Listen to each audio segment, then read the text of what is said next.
मगही के बाटे के कोई मांगलो मोर जनवा हम कैसे हो भेजीना हो कि कैसे हो भेजीना अपना लालना के बनवा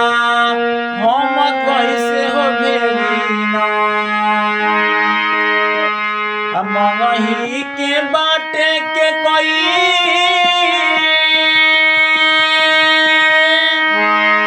मांगिलो मोर जनवा हम कैसे हो भेजीना हो कि कैसे हो भेजीना अपना लालना के बनवा हम कैसे हो भेजीना राम के बिना के कोई रह नहीं पाई दिनवाई रतिया बोलो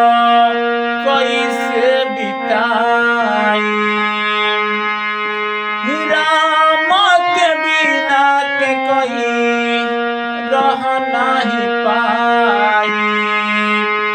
दिनवाई रतिया बोलो कैसे बिताई कौने कारणवा मंगलू ऐसन बरदनवा हम कैसे हो भेजीना हो